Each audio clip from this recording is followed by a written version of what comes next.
Olá, sejam muito bem-vindas ao meu canal. Eu sou Luciana Ribeiro, pastora e psicoterapeuta, e você é sempre muito bem-vinda aqui nesse canal que tem conteúdos exclusivos e edificantes para a sua vida. Hoje nós vamos falar sobre algo muito relevante para o nosso crescimento, saindo da zona de conforto para alcançar a sua versão desejada por Deus. A sua melhor versão é a versão que Deus determinou para a sua vida. E quando nós permanecemos na zona de conforto, nós não conseguimos chegar a esse lugar. Tem um ditado popular que diz assim: mar calmo nunca fez bom marinheiro. E baseado nessa frase, eu quero compartilhar com você agora o texto que está no livro dos Salmos, no capítulo 107, a partir do versículo 23. Olha o que diz esse texto. Os que descem ao mar em navios, mercando nas grandes águas, esses veem as obras do Senhor e as suas maravilhas no profundo. Pois ele manda e se levanta o vento tempestuoso e eleva as suas ondas. Sobem aos céus, descem ao abismo, e a sua alma se derrete em angústias. Andam e cambaleiam como ébrios, e esvai-se-lhes toda a sua sabedoria. Então, clamam ao Senhor na sua tribulação, e ele os livra das suas angústias. Faz cessar a tormenta, e acalmam-se as ondas. Então, se alegram com a bonança, e assim os leva ao porto desejado. Esse é o nosso Deus. Todo marinheiro de primeira viagem cria uma expectativa, né? Quando sobe pela primeira vez ao navio, ele imagina como aquela viagem vai ser. Mas todo marinheiro experiente, ele já entra no navio de forma diferenciada. E o Salmo 107 fala sobre esses tipos de marinheiro. Ele já cai no mar com as suas cargas, sabendo o que vão encontrar naquele mar, sabendo como vai ser o trajeto. E esse trajeto tem momentos de calmaria, tem momentos de tempestade. E o texto diz que esses marinheiros, através dessa experiência do processo, eles conseguem perceber o poder de Deus e a grandeza de Deus, tanto naquela tempestade que faz parecer que o navio vai para o abismo, quanto na bonança. Deus está em todas essas ações. Já tendo a experiência do processo, sabendo quem Deus é, esses marinheiros descansam, porque sabem que no final do processo eles vão chegar ao porto desejado. Mas você imagina um marujo de primeira viagem, que entra no navio cheio de expectativas, com a certeza de que fez a escolha certa, tomou a decisão certa, que está no navio certo, com a tripulação certa, e no meio do processo uma tempestade se levanta. E diz o texto, o coração se derrete, e eles ficam cambaleando como loucos, achando que é o fim. Mas o coração do marinheiro experiente está tranquilo, porque ele sabe que aquela tormenta vai passar e ele vai chegar ao porto desejado. Quem é você? Você é o marujo de primeira viagem ou você é marinheiro experiente? Nós também temos aquele texto conhecido que está em Mateus e que está em Marcos 6,45, quando Jesus pede para os discípulos irem na frente dele para Betsaida. E o texto diz que Jesus compeliu os discípulos a entrarem no barco e passarem para o outro lado. Preste atenção que essa palavra compeliu significa obrigar. Entre os discípulos tinham pescadores que tinham experiência com o mar. Provavelmente eles olharam para o céu, olharam para as ondas, para o volume das ondas, e eles sabiam que se eles entrassem naquele mar, uma tempestade iria os alcançar. Eles iriam correr risco, eles iriam passar sufoco. Então o texto diz que Jesus compeliu. Jesus precisou obrigá-los a entrar no barco e irem para o meio do mar, mesmo diante de toda uma situação sendo formada. Muitas das vezes nós somos obrigadas a entrarmos no meio do processo, entrarmos no meio desse mar. E aí eu lembro de Gideão. Por quê? Quando a gente está diante de uma ameaça, de algo que vai nos assustar, de algo que vai demandar de nós muita energia, muito esforço, E existe a possibilidade de a gente deixar para depois, o que a gente chama de procrastinar. A nossa primeira escolha vai ser recuar e esperar. Vamos esperar o tempo melhorar, vamos esperar o mar se acalmar.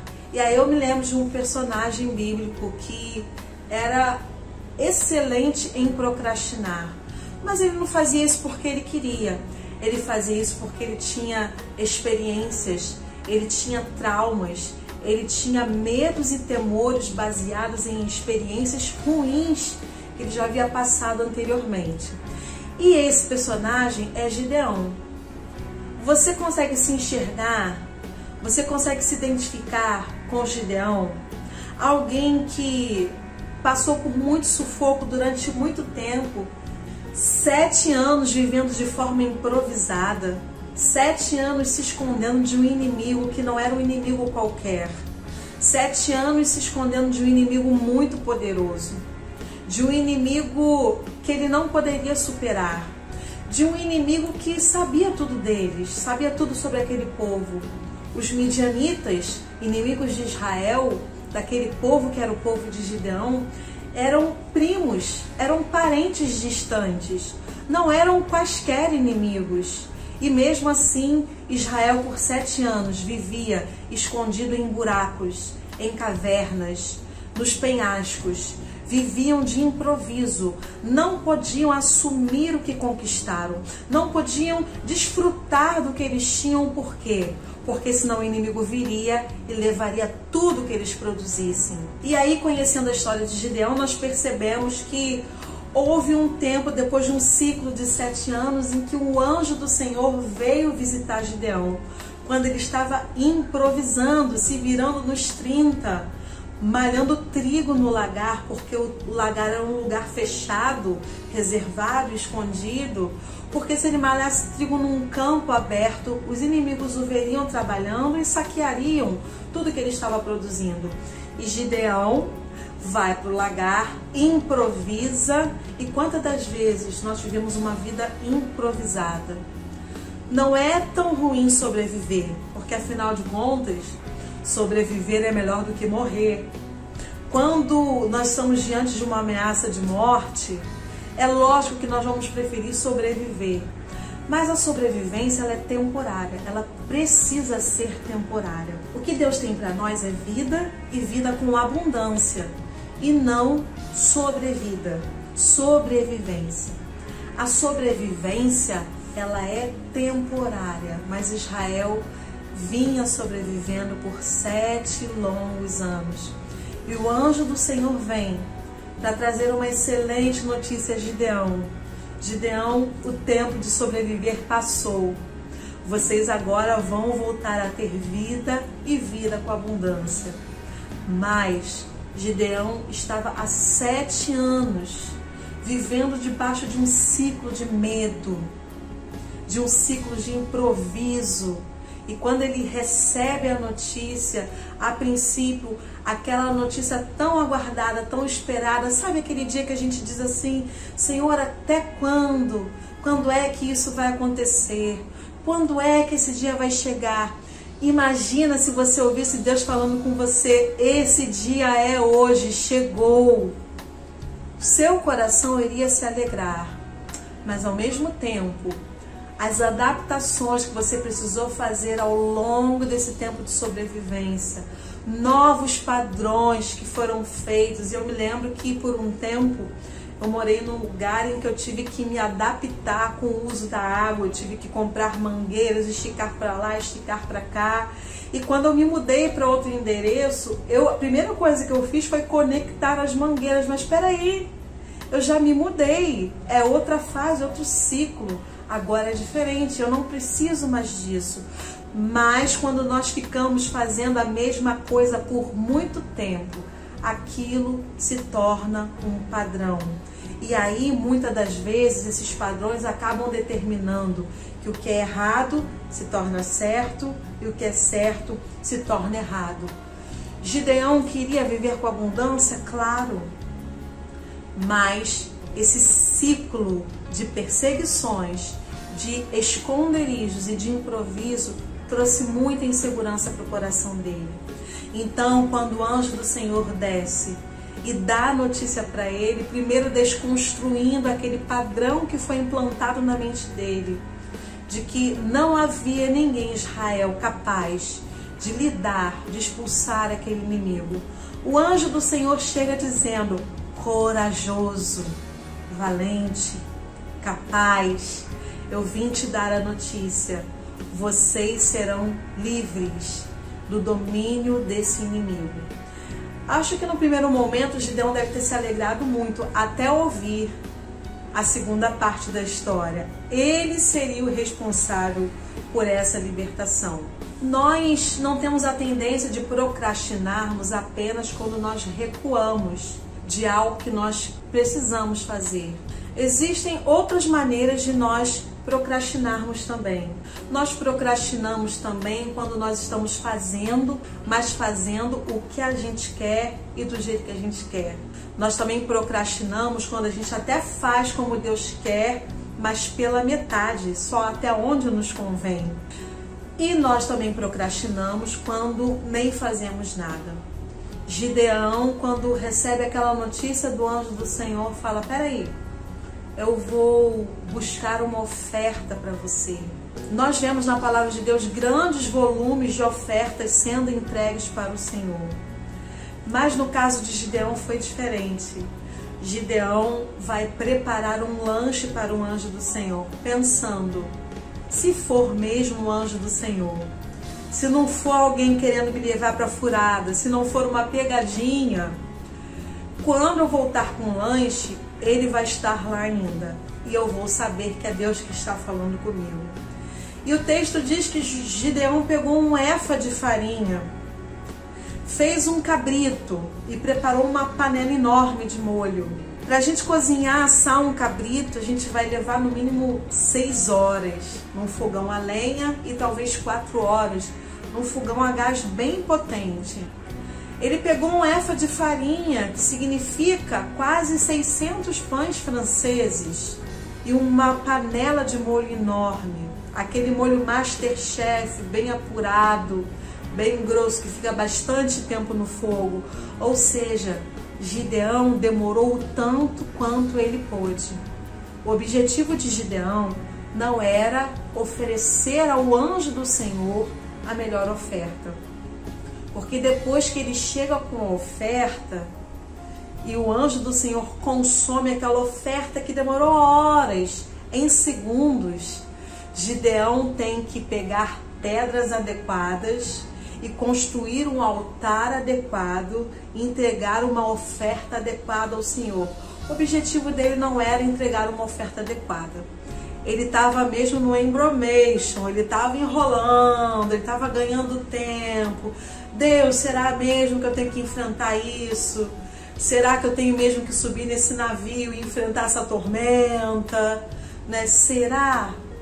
Mas o anjo do Senhor, quando Gideão chega com toda aquela oferta, ele fala: coloca esses pães aí, coloca esse cabrito aí, joga o molho por cima. E ele toca com o cajado naquela oferta que demorou horas para ser preparada. E é como se Deus estivesse falando com ele: eu tenho pressa, bora que eu tenho pressa. Você quer me ofertar algo? Faz direito. Começa de novo e faz tudo direito. Foi o que Gideão fez. Nós conhecemos a história. Gideão não escapou do processo. Ele teve que enfrentar os midianitas e de uma forma muito exclusiva e inédita em toda a história de Israel. Nunca houve, e até hoje nunca houve ninguém que tenha enfrentado um exército tão grande, com uma quantidade tão pequena de homens, mas em obediência ao Senhor. Então, se você tiver com medo, vai com medo mesmo, mas vai.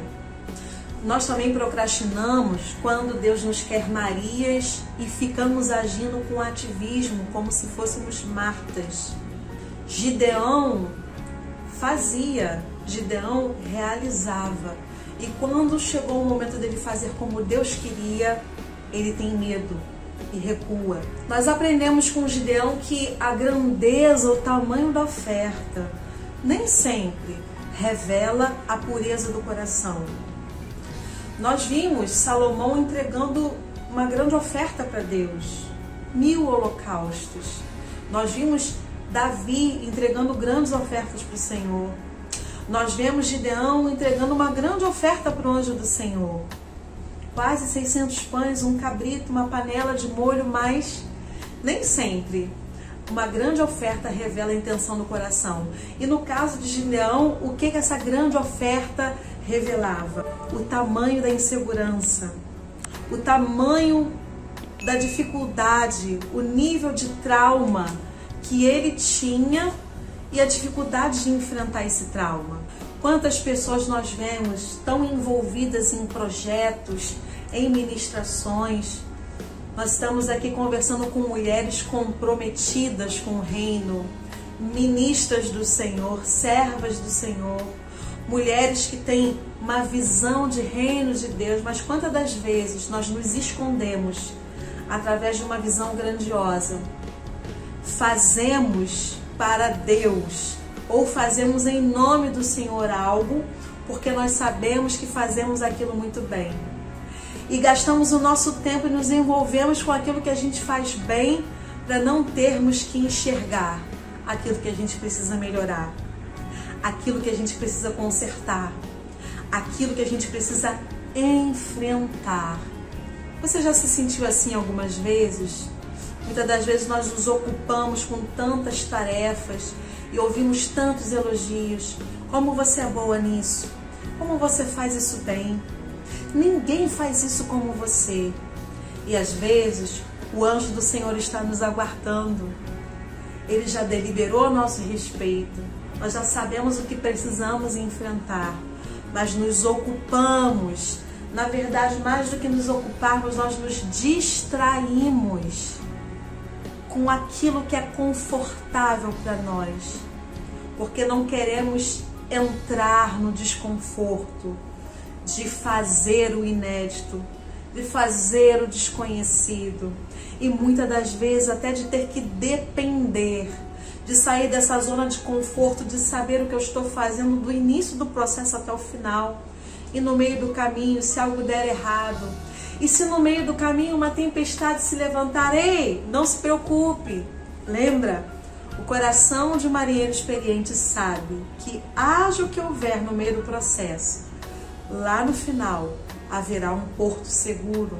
Você vai alcançar o porto desejado. O inédito, o desconhecido, ativam uma série de emoções negativas dentro de nós. Nós temos aí várias emoções positivas, mas nós temos o dobro de emoções negativas. São gatilhos que são disparados através de crenças limitantes, através de autoconceito, deformação da autoimagem, deformações na autoestima. Nós estamos apoiados sobre um tripé, o tripé do bem-estar: autoestima, autoconceito e autoimagem. E quantas das vezes os nossos apoios estão tortuosos, estão deformados, nos impedindo de chegarmos ao porto desejado. Quantas mulheres, quantas pessoas estão aí girando em círculos, presas em tormentas, em tempestades, sem conseguir sair do meio delas. Ei, mar calmo nunca fez bom marinheiro. Você quer crescer? Você quer avançar? Passe pela tempestade com Jesus. Passe com Ele. Ele está no seu barco. O apóstolo Paulo escreve um texto muito interessante. Ele diz assim: tudo me é lícito ou permitido, mas nem tudo me convém. E aí ele continua: tudo me é permitido, todas as coisas me são lícitas, mas eu não permitirei que nenhuma delas me domine. Nós estamos falando aqui de coisas da rotina, de coisas do dia a dia, de situações cotidianas. É na hora de você ser mãe, na hora de você ser mulher, é na hora de você ser patroa, funcionária, é na hora de você ser filha, ser irmã, ser amiga, é na hora de você viver a sua rotina, é na hora de tocar nas coisas lícitas. Mas muitas das vezes essas situações que são lícitas, essas situações rotineiras, corriqueiras, acabam por nos dominar. Nós ficamos presas a padrões. Tem que ser assim. Eu preciso disso. Será que você precisa mesmo? Todas as vezes que eu lido com alguém que tem compulsão por comprar, a gente sempre tem aquelas perguntas que a gente faz: eu preciso mesmo disso? Eu preciso ou eu quero? Muitas das vezes nós não precisamos de certas coisas, mas passamos tanto tempo absorvendo aquilo, convivendo com aquilo, que aquilo passa a fazer parte da nossa rotina, passa a fazer parte da nossa realidade. E aí nós perdemos a nossa essência, nós acabamos perdendo a nossa função para algumas coisas que não são proibidas, que não são pecado ou não são erradas, mas que passam a nos gerenciar. E aí nós nos tornamos mulheres disfuncionais. Ao invés de gerenciarmos, passamos a ser gerenciadas. A nossa maior dificuldade é com as coisas da rotina, do dia a dia, as coisas lícitas.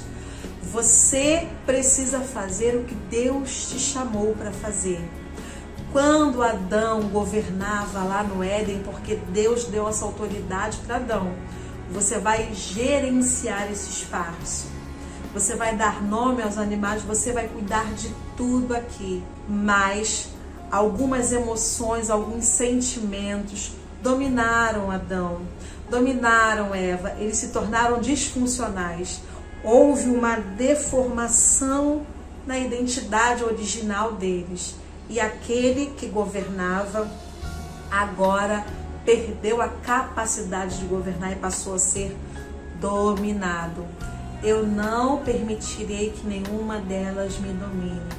Não permita com que crenças limitantes a respeito de si mesma, eu não posso, eu não consigo, não chegou o momento. E nós usamos o discurso, ainda não é o tempo de Deus, quando na verdade, muito antes de nós existirmos aqui na Terra, quando nós ainda somos uma massa informe no ventre da nossa mãe, nós sabemos, está escrito, Ele já tem planos, Ele já sabe de todos os dias da nossa vida. Então, não é o tempo de Deus que não é chegado. Nós é que temos medo de vivermos e de nos abrirmos para esse tempo de Deus, para esse novo de Deus. Gideão teve que se virar. Ele foi com toda a carga emocional que ele tinha. Não só o medo, mas também o sentimento de incapacidade, baixa autoestima. Logo eu, anjo do Senhor, eu sou menor da minha casa. Se eu não tinha um clã melhor, uma família melhor, mais conhecida, mais poderosa aqui para escolher, e além da minha família não ser tão forte, tão poderosa, da minha família ainda sou o menor deles. Baixa autoestima, conceito de autoimagem distorcido, né? Então, Gideão precisou enfrentar muitas demandas e ele foi do jeito que dava. Você quer alcançar a sua melhor versão, que é a versão de Deus para você? Saia da sua zona de conforto. Você se identificou com essa palavra? Você conhece alguma amiga que está passando por uma situação como essa? Compartilhe esse vídeo com ela. Você que gostou, deixa o seu like aqui, ative o sininho para as notificações e se inscreva no canal. Te vejo no próximo vídeo. Até lá. Deus abençoe.